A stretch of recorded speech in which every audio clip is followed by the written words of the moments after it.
भारत फिर कहलाएगा सोने की चिड़िया। आज भारत के हवाले से ये बोला जा रहा है कि यूके से, इंग्लैंड से भारत अपना पूरा का पूरा 100 टन का सोना यानी कि 1 लाख किलोग्राम का सोना वापस मंगवा रहा है। ऐसी अनाउंसमेंट कर दी गई है।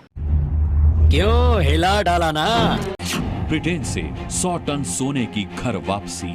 आप कहेंगे इतना बहुत सारा गोल्ड, इंडिया का ये गोल्ड यूके में क्या कर रहा था, इंग्लैंड में क्या कर रहा था? क्या उनको उधार दे रखा था या क्या था? सबसे बड़ा गोल्ड का मार्केट दुनिया में हिंदुस्तान है, गोल्ड ट्रेडिंग उधर है। इंग्लैंड में अभी तकरीबन 350 टन गोल्ड इंडिया का और मौजूद है, और ये गोल्ड, भारत का ये गोल्ड इंग्लैंड के बैंक में भी मौजूदा की बात करूं तो लगभग 800 से 900 टन के दरमियान भारत के पास गोल्ड मौजूद है। भारत के गोल्ड रिजर्व्स बढ़ते चले जा रहे हैं। बात है, मैं आज भी कह रहा हूँ, इंडिया पहले नंबर पे आएगा।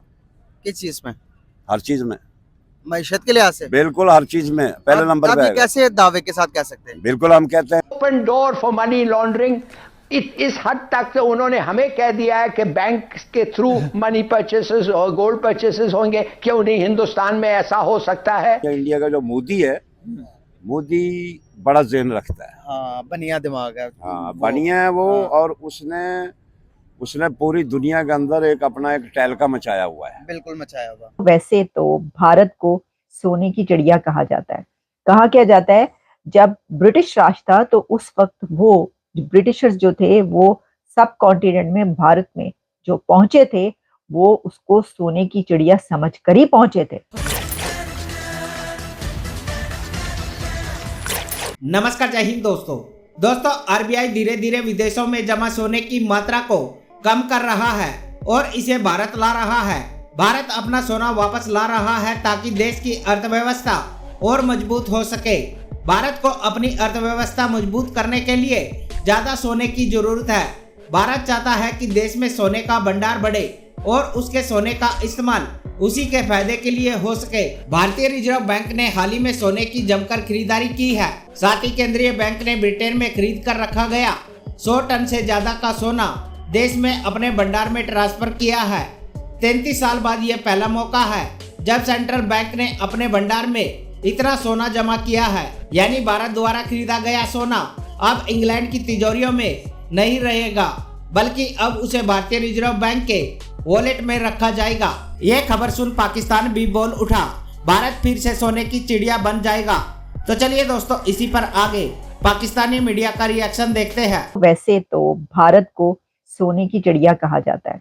कहा क्या जाता है, जब ब्रिटिश राज था तो उस वक्त वो ब्रिटिशर्स जो थे वो सब कॉन्टिनेंट में, भारत में जो पहुंचे थे वो उसको सोने की चिड़िया समझकर ही पहुंचे थे, और बहुत ज्यादा लूट मार करके इंग्लैंड भारत से, सब कॉन्टिनेंट से सोना, डायमंड्स, गोल्ड के जखायर लेकर चले गए। लेकिन अब वही भारत अपना 100 टन गोल्ड वापस इंग्लैंड से लेकर आ रहा है। लेकिन ये वो गोल्ड नहीं है कि जो वो चुरा कर लेकर गए। ये वो गोल्ड है जो कि भारत का ही गोल्ड है। और जैसा मैंने आपको बताया कि 91 में उस वक्त की हुकूमत ने इसको इंग्लैंड के पास रखा था। अच्छा, ऐसा नहीं है कि सिर्फ इंडिया ने ही या भारत ने ही अपना गोल्ड जो है वो वहां पर रखा हो। दुनिया के कई एक ऐसे कंट्रीज हैं कि जिन्होंने अपना गोल्ड इंग्लैंड में रखा हुआ है। और वैसे तो इंग्लैंड के अपने, ऐसा नहीं है कि इंग्लैंड उसको इस्तेमाल कर सके या उससे बरतानिया को कोई खास बड़ा अपना जाती फायदा हो, क्योंकि बरतानिया के जो अपने गोल्ड के रिजर्व्स हैं वो तो काफी कम है। भारत में वैसे तो गोल्ड की डिमांड बहुत होती है। कहते हैं कि जो भारत की खवातीन है, महिलाएं हैं, लेडीज हैं, वो गोल्ड को बहुत पसंद करती हैं। खैर, ये तो आपको पता है कि उस रीजन में जितने भी कंट्रीज हैं वहां पर, खास तौर पर पाकिस्तान और इंडिया जो कि कभी एक ही हुआ करते थे, उनके अंदर ये शौक दोनों के अंदर बहुत ज्यादा वहां की खवातीन में पाया जाता है।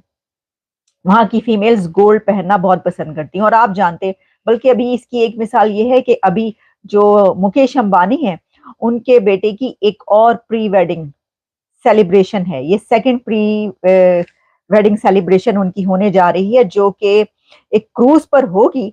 और उसके लिए जो इंतजामात किए गए हैं और उस शादी में जितना गोल्ड इस्तेमाल हो रहा है, तो आंखें चकाचौंध हो जाती हैं वो गोल्ड देखकर। तो अब इसके अंदर जो कुछ और डिटेल्स आप जानना चाहें कि क्या वजह है, तो देखिए भारत ने ये फैसला किया है, उनकी हुकूमत ने फैसला कर लिया है। इसका फायदा क्या है कि वो क्यों ला रहे हैं वापस? तो इससे एक तो ये कि आपकी स्ट्रेंथ का पता चलता है, किसी कंट्री की स्ट्रेंथ का पता चलता है, और इस स्ट्रेंथ का पता चलता है कि हमारे पास सिक्योरिटी है, हम इसको अपने पास रख सकते हैं। सबसे बड़ी बात तो ये होगी ना कि भाई हमें ट्रस्ट है अपने कंट्री पर और अपने बैंक पर, जहां पर हमने ये रिजर्व रखना है, रिजर्व बैंक ऑफ इंडिया, हमें उस पर ट्रस्ट है, वो उसको रख सकते हैं। आप हमारा गोल्ड वापस कर दीजिए। इंडिया का जो मोदी है, मोदी बड़ा ज़हन रखता है। हाँ, बढ़िया दिमाग है। हाँ, बढ़िया है वो। हाँ। और उसने पूरी दुनिया के अंदर एक अपना एक तहलका मचाया हुआ है। बिल्कुल मचाया हुआ। ऐसे ही है। बिल्कुल, मैं एग्री कर रहा हूँ आपसे। हाँ, तो उसके अंदर इसलिए कि वो कुछ भी है। हाँ, अब देखो ना, अब कश्मीर का मसले में उसने कश्मीर को अपने साथ मिला लिया। मिला लिया, हम मिलाया कुछ भी ना? नहीं कर पाए, ऐसे ही है ना। देखते रह गए। कश्मीर के जो सियासी जमातें जो उसके खिलाफ चल रही थी, उनको पैसा दे के, उनको इतना का पैसा दे दिया कि आप कॉलेज बनाओ, यूनिवर्सिटियां बनाओ, आपके हाँ। लिए ये नौकरियां दे रहा हूं मैं। हाँ, उसने अपने मुल्क को फिर वही कश्मीरी थे, अब चंद कश्मीरी है जो उसके खिलाफ है, बाकी सारा कश्मीर उसके साथ हो गया। सही बात है। ऐसे ही है। बिल्कुल सही बात है। ऐसे ही मैं है एग्री ना? कर रहा हूँ हाँ, सर। हाँ, अच्छा, जिंदगी अब- के जब आप मसाइल का हल निकालोगे, आप कहीं भी गरीब के इलाके में जाकर कहोगे भाई उनको स्कूल बना के दोगे, पानी साफ दोगे, बच्चों को तालीम अच्छी दोगे, हॉस्पिटल बना के दोगे, तो वो आपके साथ नहीं आएंगे लोग। बिल्कुल आएंगे, बिल्कुल आएंगे। और ये वो इस चीज में ना बहुत उसका ज़हन बहुत मसला फास्ट है। जिस तरह मसला वो जर्मनी का एक हिटलर हो गुजरे है ना, किताबों में उसका नाम आता है, हाँ। ये हिटलर वाला ज़हन रखता है। अच्छा, दूसरी बात ये है कि वो अपने मुल्क को कहता है कि ये जो यूरोप कंट्री है, रशिया, एशिया लगा ले, अरब मारात ला ले, कि अब जो उसका अगली सोच ये है कि जो आलमी बैंक है ना, कि मैं अपने मुल्क में लाऊं। अच्छा, उसका अपनी सोच ये ला भी है सकता वो आदमी। वो कि मैं आलमी बैंक है जो अमेरिका के अंदर, कल को हम अमेरिका के मतहत ना रहें, उनका पैसा वो हमारे मतहत हो, जो हम कहें वो हमारी बात एग्री करें, हम उनकी बात एग्री ना करें। क्यों अमेरिका के अंदर भी फसादात शुरू हो रहे हैं। हो गए हैं, बिल्कुल सही। ऐसे ही हो रहा है। बिल्कुल सही बात। अब जैसे कि अब इसराइल की एक वो मेरे ख्याल वजीर खारजा थी या पता नहीं वजीर दाखिला थी, अब उसने रिजाइन दिया कि मैं वादो है कि क्या नाम है वो उसका, जो यहूदियों का वजीर आज़म है, ये सदर है, ये मेरा मकसद उसको हट के वो उसने इस्तीफ़ा दे दिया कि मैं इस मौजू पे नहीं लड़ना चाहती। अच्छा। कि जो फ़लस्तीन में आप जास्तियाँ कर रहे हैं। बिल्कुल। तो मोदी ये सोच रखता है कि जो आलमी दुनिया की जो बड़ी अदालतें हैं या मसलन बड़े बड़े जहाँ पे डॉलरों में या वो तरक्की याफ्ता मुल्क हैं, उनका पैसा भी हमारे पास रहे।